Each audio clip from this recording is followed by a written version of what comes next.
आप देख रहे हैं बड़ी बहस। एक बार फिर हम जरा राजधानी पटना की तरफ चलेंगे। सारिका पासवान ने अपनी बात खत्म नहीं की थी, लेकिन बीच बीच में ये बातें सामने आ रही थी। लेकिन प्रतुल शाहदेव का एक सवाल है कि प्रधानमंत्री के मरने के लिए दुआएं मांगना, बताना, कहना, ये कहां तक सही है? इसका भी जवाब देते जाइएगा सारिका जी। जी बिल्कुल विवेक जी, कहते हैं ना कि जो बोइएगा वही काटिएगा। ये चलन तो बहुत सालों से चला आ रहा है। की भाषा है। तो मेरा तौसीफ जी से एक प्रश्न है कि क्या ये कांग्रेस में सामान्य बोलचाल की भाषा है कि प्रधानमंत्री की मौत की कामना हो? और दूसरा मेरा तौसीफ जी से सवाल का उत्तर ले लेंगे। थोड़ा सा हम जरा जारी किया है, थोड़ा सा प्रतुल जी, हम बिल्कुल आ रहे हैं, बिल्कुल आ रहे हैं। समय अभी खत्म नहीं हुआ है। तो कांग्रेस की सारी बैठकों में क्या प्रधानमंत्री के बस मौत की कामना मोहम्मद की जाती है? तौसीफ साहब रुकिए, अभी हमारे पास समय है, जरा हम आ रहे हैं ना। इसका इनको स्पष्टीकरण देना चाहिए। अच्छा ठीक है, स्पष्टीकरण देंगे। कांग्रेस ने क्या सुबोध कांत साहब पे कोई नोटिस जारी किया है? कांग्रेस ने भाई ये बताइए कि क्या आप अपने जो नेता हैं उनके खिलाफ आपने कोई ऐसी कार्रवाई की जिन्होंने अपने प्रधानमंत्री के आज के परिप्रेक्ष्य में बात करें? सुबोध कांत साहब को नोटिस भेजा, सुबोध कांत साहब पे कोई कार्रवाई की? आपके सामान्य बोलचाल की भाषा इस तरह की भाषा? प्रधानमंत्री के मौत की कामना को आप सामान्य बोलचाल की भाषा कर रहे हैं। जनता पार्टी का यही कल्चर है हर एक बैठक में किसान आंदोलन करे और उसके बच्चों के ऊपर आप किसानों के ऊपर आपका केंद्रीय मंत्री का लड़का अपनी गाड़ी से रोक दे। यही कल्चर है भारतीय जनता पार्टी का। क्या आपने उस मंत्री को आपने कैबिनेट से बाहर किया? आप ये बताइए, क्या उसको एक नोटिस दिया? क्या आपने उसको नोटिस दिया? क्या आपने उसको बर्खास्त किया? नहीं, ये पूरा देश देख रहा है कि भारतीय जनता पार्टी का ये कल्चर है कि जो लोग विरोध करेंगे उसको गाली देंगे, जो लोग विरोध करेंगे उसको अपनी गाड़ियों से कुचल देंगे, जो लोग विरोध करेंगे उसको जो है गाली देंगे, मारेंगे, भगाएंगे और डिमोरलाइज करेंगे। क्या भारतीय जनता पार्टी, क्या प्रधानमंत्री नरेंद्र मोदी ये बताएं कि वो जो बच्चे, वो जो किसान मरे थे उस कैबिनेट मंत्री को क्या इन्होंने बर्खास्त किया? लेकिन 100 बात की तो एक बात है ना मोहम्मद तौसीफ, आप कहाँ ले जा रहे हैं बात को?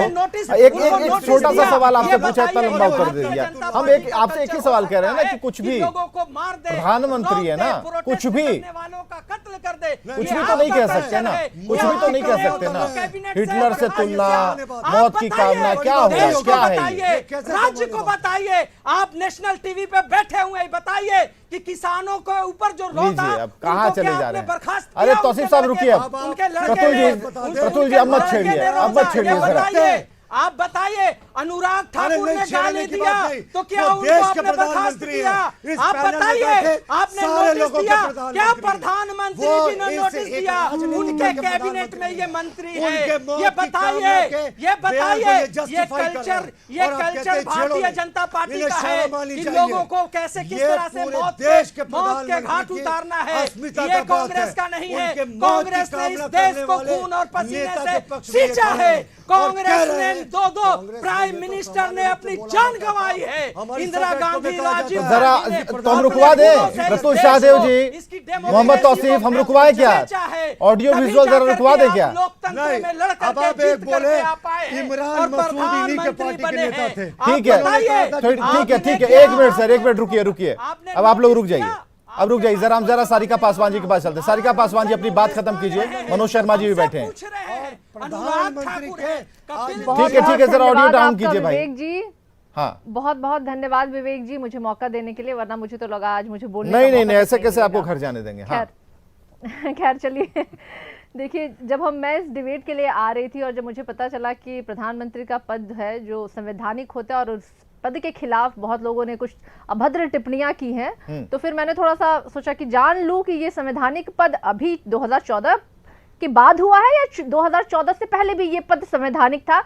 क्या 2014 से पहले प्राइवेट कंपनीज जो हैं वो ऑर्गेनाइज करती थी, प्रधानमंत्री के पद का चुनाव करती थी, या संवैधानिक तरीके से ही उस पद का चुनाव होता? तो मुझे पता चला कि ये संवैधानिक पद बहुत पहले से है संविधान ने। और अभी मैं अगर बात करूं, वर्तमान जो हमारे देश के प्रधानमंत्री हैं और पहले जो पूर्व हमारे प्रधानमंत्री मनमोहन सिंह जी, सारिका जी हम बहकेंगे नहीं, सारिका जी हम बहकेंगे नहीं। आज जो सुबोध कांत सहाय ने कहा, नहीं, सुबोध कांत सहाय ने कहा उसको मैं गलत मानती हूँ। राजस्थान के गृह मंत्री, पूर्व गृह मंत्री गुलाम चंद्र कटारिया ने कहा था 2016 में मनमोहन सिंह जी के लिए कि ये जो पूर्व प्रधानमंत्री था, जब वो देश में जाता था तो एरो गैरो नत्थु खैरू इनका स्वागत करते थे। अभी जो मतलब तू तड़ाक, लिटरली उन्होंने तू तड़ाक जैसे शब्दों का इस्तेमाल किया। और जब मनमोहन सिंह जी तो हम लोग इस सपोर्ट में बैठे हैं कि ये परिपाटी बंद होनी चाहिए। हमें ऐसा लगता है ना कि ये परिपाटी बंद होनी चाहिए। तो सुबोध कांत साहब ने जो आज कहा आपने गलत कह दिया, लेकिन अभी झारखंड आरजेडी की तरफ से तो कुछ आवाज नहीं आई। शुरुआत की थी, मैंने पहले ही बात की शुरुआत की थी। प्रधानमंत्री का पद संवैधानिक होता है, मर्यादित होता है। अगर उस पद पे कोई भी अभद्र टिप्पणी करता है या किया है पूर्व में, तो वो दंड के पात्र है। चाहे वर्तमान प्रधानमंत्री हो, जिन्होंने पूर्व प्रधानमंत्री पे आपराधिक तरीके से उन्होंने भी किया। लेकिन ये कोई किस तरह की, लेकिन कांग्रेस तो कह रही है कि सामान्य भाषा है। कांग्रेस का तो कहना है कि सामान्य भाषा है। नहीं, ये सारिका जी, ये सामान्य भाषा है। उन्होंने पपेट तक कहा, मौनी बाबा तक कहा, तो ये सामान्य भाषा है। मुझे लगता है कि ये सामान्य भाषा है। सारिका विपक्ष अभी देखिए भाषाई दरिद्रता का शिकार हो चुका है। विपक्ष के पास में उनके लाइए मनोज शर्मा जी को भी लाइए। अब शब्दों के अलावा आपने माइनस में कर दिया जीडीपी को। वो मौनी बाबा ने काम किया है। मनोज शर्मा जी को लाइए, मनोज शर्मा जी को सारिका जी को लाइए।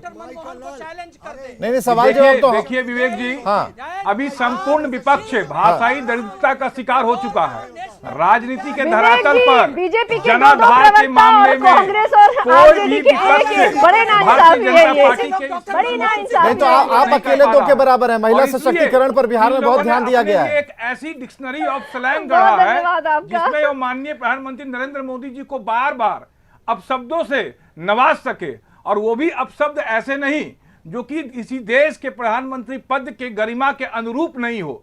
और ये इतने हताशा में है, राजनीतिक हताशा में है कि ये दो ही बात हो सकती है। या तो हताशा में जाके इनके पास में जनता के बीच में जाने का और मीडिया को नोटिस लिवाने का कोई साधन नहीं बच गया है, या तो ये उस दौर में जी रहे हैं, या फिर कांग्रेस के तरफ से अब शब्दों का एक डिक्शनरी बनाकर इन नेताओं के पास में दिया गया है कि आप जितने ही तरीके के ऐसे आप समझ सकते हैं कि ये केवल देश के प्रधानमंत्री के बारे में केवल बुरा सोचना चाहते हैं। और ये इस हद तक चले गए हैं कि देश के प्रधानमंत्री के बारे में इतना बुरा बोलो कि देश का भी बुरा हो जाए। और इसलिए आज ये हिटलर से तुलना, जर्मनी से तुलना और कई बातों को आपने सुना है, आपने कहा भी है। आपने हमारे प्रवक्ता प्रफुल्ल सहदेव जी ने भी कई मौकों का उदाहरण दिया है कि इन लोगों ने क्या क्या बोला। मौत का सौदागर, खून की खेती, खून के बीज, और किस तरह के शब्दों का प्रयोग किया है भारत के प्रधानमंत्री के बारे में।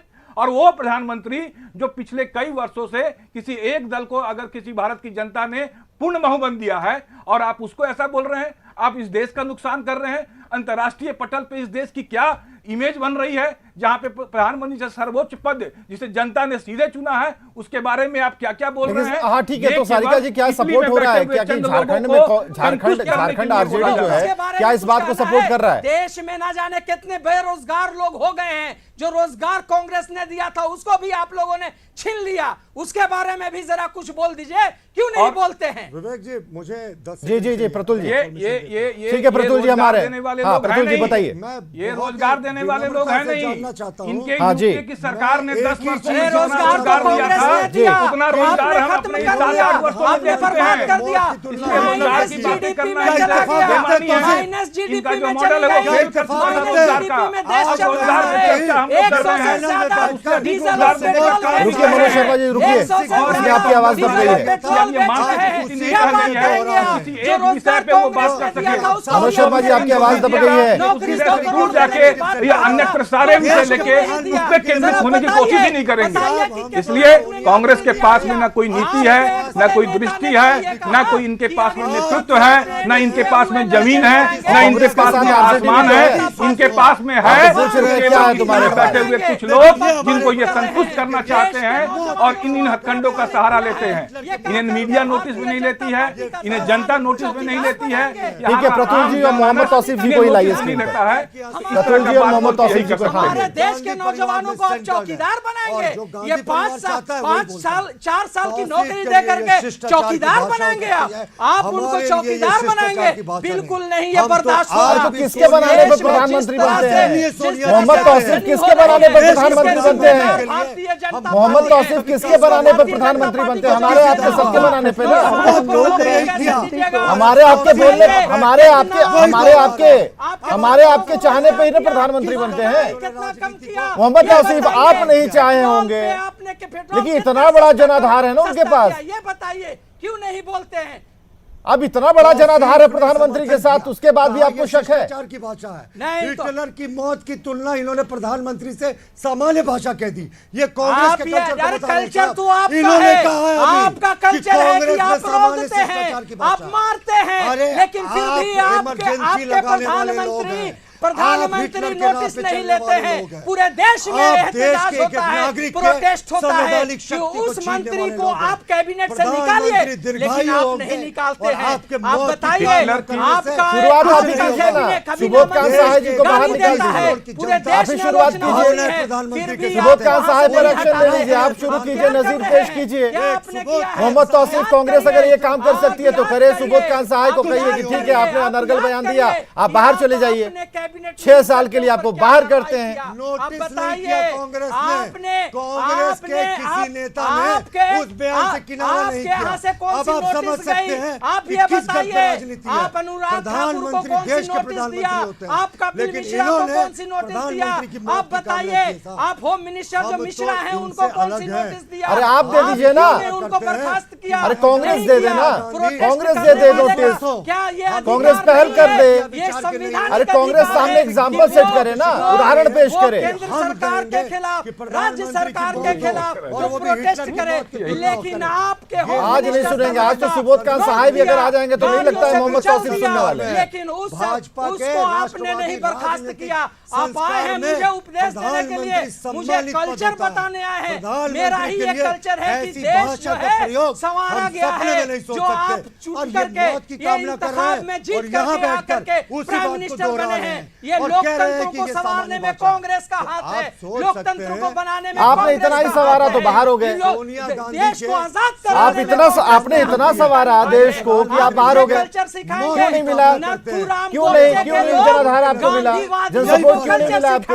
अफसोस इस बात क्या का भाई है आप कि नथुराम गोडसे अब चुनाव को भी आप चुनाव को ऊपर भी आप सवाल कर रहे हैं। ये कल्चर सिखाएंगे।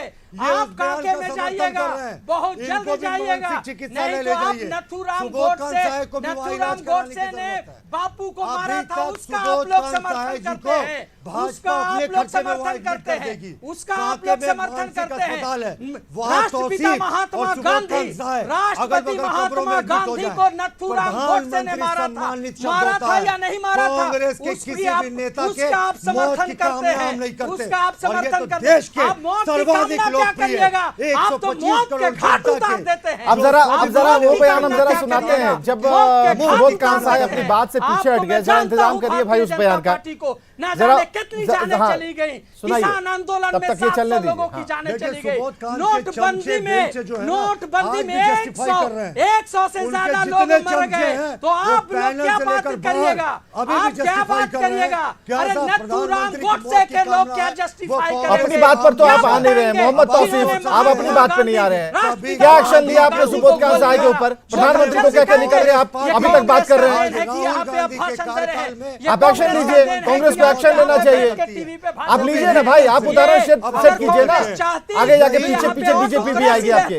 अगर कांग्रेस चाहती तो यहाँ पे ऑटोक्रेसी रहती। चलिए बैकफुट पर आ गए, बैकफुट पर आए, लेकिन कैसे आए सुबोध कांत साहब? ये सुनिए। स्लोगन कहा जिसका जिक्र आप कह रहे हैं कि हमारा स्लोगन था छात्र जीवन से हम लगा रहे हैं, क्या स्लोगन है जिसको लेकर इतना विवाद हो गया, इतना कंट्रोवर्सी आखिर क्यों? स्लोगन जो है मैं अभी देख रहा था आपके आ रहे हैं, इसलिए मैं यही कह सकता हूं कि मोदी जी से भी पूछ लीजिए, वो भी ये नारा लगाए होंगे जब रोड पर होंगे। आपने छात्र जीवन से आपने कहा कि हम लगातार ये सब नारे लगाते रहे, लेकिन आपने तुलना मोदी की तुलना सीधे हिटलर से की है कि जो हिटलर की चाल चलेगा हिटलर, हाँ जो हिटलर जो कहा है हमने, किसी का नाम नहीं है। जो ये एक नारा है, ये एक कहावत है।